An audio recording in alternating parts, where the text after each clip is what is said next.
ரஹ்மானுர் ரஹீம். இப்போ நம்ம வந்திருக்கிற இடம் வந்து ஜபலுல் ரஹமத்.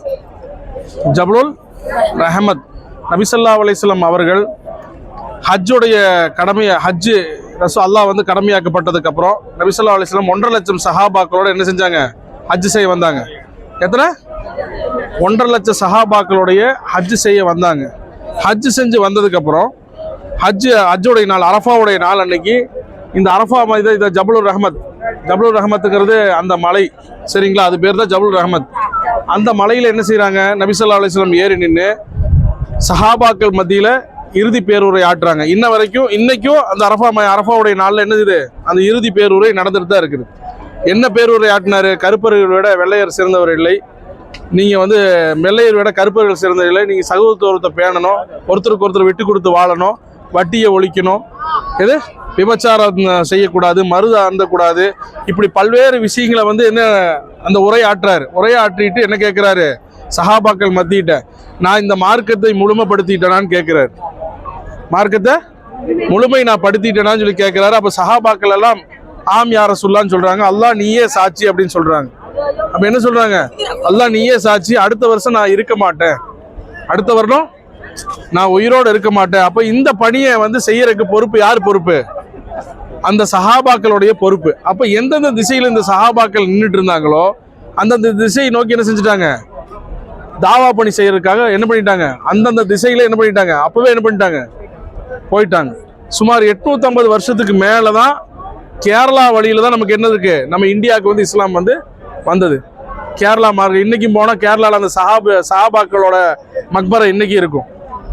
பெரிய சேல பெருமாள் சொல்லி அங்கே வந்து எப்படின்னா ஃபர்ஸ்ட் வந்து அப்போ வந்து நம்பூதிரிக்கு இவங்க நம்பூதிரி தான் இருந்தாங்க. அப்போ 2 சஹாபாக்கள் வந்து கடல் மார்க்கம் வழியாக வர்றாங்க. அப்போது கடலில் தோணி ஓட்டிகிட்டு வர்றவங்க இளநீ இருக்குது, அந்த இளநீ இது யார் ஓனர்னு சொல்லி கேட்குறாங்க. ஒன்றும் பிரச்சனை இல்லை, நான் பறித்து தர்றேன் அப்படின்னு சொல்கிறாங்க. சஹாபாக்கள் குடிக்கல. அப்போ ஏன் குடிக்கலன்னு சொல்லி கேட்டால் மற்றவங்களுடைய பொருள் அனுமதி இல்லாமல் நம்ம எடுத்து சாப்பிட்றதுக்கு மார்க்கம் இஸ்லாம் சொல்லித்தரல, எங்கள் ரசூல் ஸல்லல்லாஹு அலைஹி வஸல்லம் சொல்லித்தரலன்னு சொன்னப்போ அப்போ அந்த மன்னராக இருந்தவர் என்ன செஞ்சார்? இஸ்லாத்தை தழுவினார். அப்படித்தான் இஸ்லாம் வந்து வேகமாக பரவ ஆரம்பிச்சுது. அப்போ இங்கே வந்து என்னென்னா அரஃபாவுடைய நாள் 9வது துல்ஹஜ் பிறை 8க்கு ஹஜ் ஸ்டார்ட் பண்ணுறது ஹஜ்ஜோடைய கிரியங்கள் வந்து மொத்தம் 5 தான். 5 தான். துல்ஹஜ் பிறை 8க்கு நம்ம வந்து மினாவுடைய டென்ட்டுக்கு கூட்டிகிட்டு வருவாங்க. மினாவுடைய டென்ட்டில் நைட்டு வந்து அங்கே தங்கணும். 5 நாட்கள் மொத்தம் ஹஜ்ஜோட கடமை. அதுக்கு அடுத்த நாள் அரஃபாவுடைய நாள். அரஃபாவுடைய நாளுக்கு துல்ஹஜ் பிறை 8 நைட்டை என்ன செஞ்சிருவாங்க? அரஃபா நைட்டு கூட்டிகிட்டு வருவாங்க, இல்லைன்னா ஃபஜ்ருக்கு நேரமாக இங்கே கொண்டு வந்துருவாங்க. இந்த அரஃபா மைதானங்கிறது சுற்றி இருக்கிற பகுதி, நான் காட்டினல என்ட்ரன்ஸு, அங்கேருந்து சுற்றி இருக்கும். அரஃபாவோட மைதானத்தில் ஃபஜ்ர் தொழுதுக்கு அப்புறம் ஃபஜ்ரிலிருந்து அசர் சூரியன் மறைகிற வரையும் துவா கேட்குற நேரம். அங்கே வெறும் துவா தான் கேட்கணும். நம்மளுடைய தேவைகளுக்காக, பிறரோட தேவைகளுக்காக, நம்ம செஞ்ச பாவங்களுக்காக அல்லாஹ் வந்து என்ன செய்யறான்? முதல் வானத்தில் வந்து நிற்கிறான். அரஃபாவுடைய நாளில் முதல் வானத்தில் வந்து நிற்கிறான். சைத்தான் தன் மண்ணை வந்து தன் தலையில் வாரி போடுறான். இவ்வளோ நாளாக இவங்களை வழிகெடுத்து வச்சனே, இன்னைக்கு இவங்க பாவ மன்னிப்பு கேட்டு நேர்வழி அடைகிறாங்களே அப்படின்னு சொல்லி ஹஜ்ஜு யாருக்கு கடமையாகுதோ ஹஜ்ஜுக்கு பகரமாக என்ன செய்யறான்? அல்லாஹ் கூலிய சொர்க்கத்தை கொடுக்குறான். சரிங்களா? துல்ஹஜ் பிறை 9க்கு நம்ம இங்கே என்ன செய்யணும்? இங்கே அசர் வரை இருக்கணும். அசரில் என்ன செய்யணும்? லொஹுர் அசர் ஜம்மு கசர் பண்ணி 2 ரக்காத்தா தொழுகணும். 2 ரக்காத் தொழுது முடிச்சுட்டு மஹரீப் தொழுகக்கூடாது. அரஃபா மைதானத்தில் மஹரீப் தொழுகக்கூடாது. அங்கேருந்து முஸ்தலிஃபா போகணும். முஸ்தலிஃபா போகிறதுக்கு சில பேர்த்துக்கு ட்ரெயின் வசதி கிடைக்கும், சில பேர் நடந்து தான் போகணும். இந்த நடந்து போகிறது கிட்டத்தட்ட ஒரு 15 கிலோமீட்டர் நடக்கணும். பஸ்ஸில் ஏறினா பஸ் வந்து இப்படி எறும்பு விடுற மாதிரி போகும். நைட்டு 3 மணி ஆனாலும் அங்கே போய் சேர்ந்து என்ன செய்யணும்? மஹரீபு 3 ரக்காத்து, இஷா 2 ரக்காத்து தொழுதுட்டு தான் அங்கே வந்து படுக்கணும். அங்கே படுக்கிறது ஒரு மணி நேரம் நம்ம தூங்குவோம். முஸ்தலிஃபால 1 மணி நேரம் தூங்குவோம். அங்கே வந்து கல் எடுக்கணும். எத்தனை கல் எடுக்கணும் தெரியுங்களா? 70 கல் எடுக்கணும். 72 கல். சரிங்களா? ஃபர்ஸ்ட் நாளைக்கு மஹரீப் நைட்டு இரவு தூங்கிட்டு அந்த கல்லை பொடுக்கிட்டு ஃபஜ்ருடைய பாங் சொல்லவுடனே ஃபஜ்ரு தொழுதுட்டு முஸ்தலிஃபால இருந்து எங்கே போகணும்? ஜம்ராத்துக்கு போகணும்.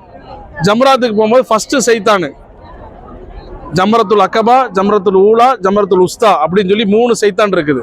அப்போ ஜம்ரத்துல் அக்கபாக்கு என்ன செய்யணும்? ஃபர்ஸ்ட் வந்து பெரிய சைத்தான், கடைசி சைத்தானுக்கு ஃபர்ஸ்ட் 7 கல் அடிக்கணும். 7 கல் அடிச்சு முடிச்சா நம்மளுடைய ஹஜ்ஜு கிரியங்கள் முடிஞ்சிருச்சு. நேரா மினாவுடைய டென்ட்டுக்கு வந்து தங்குவாங்க. அந்த நேரத்தில் என்ன செய்யுங்க, நம்மளுக்கு ஆடு வந்து குர்பானி கொடுக்கப்பட்டோம். ஆடு குர்பானி கொடுக்கறது பார்க்க முடியாது. மினாவுடைய டென்ட்ல நைட்டு இரவு நம்ம அன்னைக்கு தங்குவோம். எத்தனை துல்ஹஜ் பிறை எத்தனை தங்குவோம்? 10ல் தங்குவோம். சரிங்களா? துல்ஹஜ் பிறை 9க்கு அரஃபால இருப்போம். நைட்டு முஸ்தலிஃபால தங்குவோம். பிறை 10க்கு என்ன செஞ்சிருவோம்? ஃபர்ஸ்ட் சைத்தான கல்லடிச்சு மினாவில் தங்கணும். மினால தங்கிட்டு அதுக்கு அடுத்த நாள் என்ன செய்யணும்? 3 சைத்தான கல்லடிக்க போகணும். நமக்கு ஒரு டைமிங் கொடுப்பாங்க. இந்த டைமிங் போய் ஒவ்வொரு சைத்தானுக்கு 7 கல் அடிக்கணும். இதில் நடக்க முடியாதவங்க வயசானவங்கலாம் வர்றாங்கன்னா நம்ம வந்து என்ன செய்யலாம்? அந்த கல் வந்து அவங்கள்ட்ட இருந்து வாங்கி அவங்க பேரை சொல்லி நம்ம அடிக்கிறதுக்கு வாங்கிட்டு போய்க்கலாம். இதுக்கிடையில் என்ன செய்யணும்? மறுபடியும் காபத்துள்ளால போய் எஹ்ராம் ஆடை நம்ம வெளியே வந்துடலாம். எஹ்ராம் விட்டு வெளியே வந்துடலாம். எஹ்ராம் விட்டு வெளியே வந்து மொட்டை அடிச்சிடலாம். அதுக்கப்புறம் காபத்துள்ளால போய் என்ன செய்யணும்? தவாஃபுல் இஃபாதா அப்படின்னு சொல்லி என்ன செய்யணும்? கலர் ட்ரெஸ்லேயே என்ன செய்யணும்? கலர் துணியிலேயே போய் தவாப் செஞ்சுட்டு கலர் துணியிலேயே சை செய்யணும். சை செஞ்சா என்னாச்சு? தவாஃபுல் இஃபாதா முடிஞ்சது. மொத்தம் 8 ஹஜ்ஜில் வந்து 8 கிரியங்கள் இருக்குது. 4 ஃபர்லு 4 வாஜிப். ஃபர்லை விட்டுட்டா அடுத்த வருஷம் மீண்டும் ஹஜ் செய்யணும். வாஜிபை விட்டுட்டா என்ன செய்யணும்? ஒரு ஆடு வந்து தம் கொடுக்கலாம். அப்போ என்ன, இந்த 3 நாள் 3 சைத்தான கல் அடிக்கணுமா?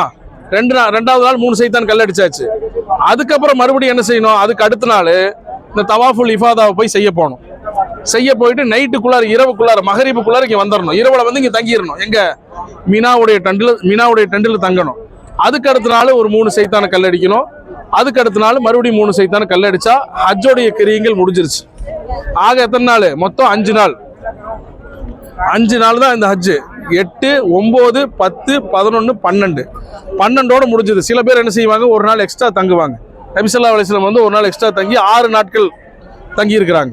நம்ம 6வது நாள் நம்ம தங்குறதா இருந்தால் என்ன செய்யணும்? அதுக்கு தான் 72 கல். 6வது நாள் தங்குறதா இருந்தால் மறுபடியும் நம்ம என்ன செய்யணும்? 21 கல் அடிக்கணும். அப்போ 21 3 வாட்டி அடிக்க வேண்டியது வரும். 2 வாட்டி அடித்தா போதுமானது. 2 வாட்டி 21 அடிச்சாச்சு, ஒரு வாட்டி 7 கல் அடிச்சாச்சு. நம்ம 3வது நாள் அந்த இரவு தங்குறதுக்கு என்ன செய்யணும்? மறுபடியும் நம்ம வந்து கல் அடிக்கிறதுக்கு அந்த 21 கல், அப்போ தான் 70 கல் எடுத்து வைக்கணும். முடிஞ்சிச்சுன்னா ஹஜ்ஜோடைய கிரியங்கள் முடிஞ்சுது. ஆனால் இந்த 5 நாளில் வந்து என்ன நடக்கும்னா, இந்த 5 நாளில் நமக்கு சரியாக தூக்கம் இருக்காது. இந்த 5 நாளில் வந்து ஆரோக்கியத்துக்கு இல்லைன்னா நமக்கு ரொம்ப ரொம்ப சிரமமாக இருக்கும். வயசானவங்கெல்லாம் வந்தால் அதனால தான் ரசூல் ஸல்லல்லாஹு அலைஹி வஸல்லம் நீங்கள் உங்களுக்கு வசதி வாய்ப்புகள் இருந்தால் நீங்கள் உடனடியாக ஹஜ்ஜுக்கு நீங்கள் தயாராகுங்கன்னு சொல்கிறாங்க. இன்னொரு உலமாக்கள் என்ன சொல்கிறாங்கன்னா, ஒரு உஸ்தாத் எங்கிட்ட வந்துருந்து சொன்னார், யார் வீட்டில் 10 பவுன் நகை ஒய்ஃபோட கழுத்தில் இருக்குதோ அவங்க வீட்டில் ஹஜ்ஜு கடமைங்கிறாங்க. 10 பவுன் நகை ஒய்ஃபுக்கு இருந்ததுன்னா நீங்கள் வந்து என்ன செய்யணும்? ஹஜ்ஜு நிறைவேற்றிடுங்க. நீங்கள் எவ்வளோ சின்ன வயசில் நீங்கள் ஹஜ்ஜை நிறைவேற்றுறீங்களோ அந்த நிறைவேற்ற அளவுக்கு என்ன செய்யணும்? அல்லாஹ் வந்து நேசிக்கிறான். சிறு வயசில் செய்யக்கூடிய இபாதத்தை தான் அல்லாஹ் வந்து ரொம்ப விரும்புகிறான். சரிங்களா? இப்போ ஹஜ்ஜோடைய கிரியங்கள் தான். நம்ம இங்கே நின்று என்ன செய்யணும்? அரஃபா மைதானம் நிறைய பேர் நின்று துவா கேட்பாங்க. துவா கேட்டு யாரெல்லாம் எனக்கு இங்கே என்ன கேட்கணும்னா, எனக்கு மீண்டும் இந்த காபத்துல்லாவை இந்த ஹஜ்ஜு செய்யக்கூடிய இதே இடத்துல வந்து நான் நிற்கக்கூடிய பாக்கியத்தை கூட நீங்கள் கேளுங்க. சரிங்களா? வாங்க. இல்லை, அது உங்களோட விருப்பம். வாங்க போ, ஆஃப் பண்ணிடுங்க. அவ்வளோ.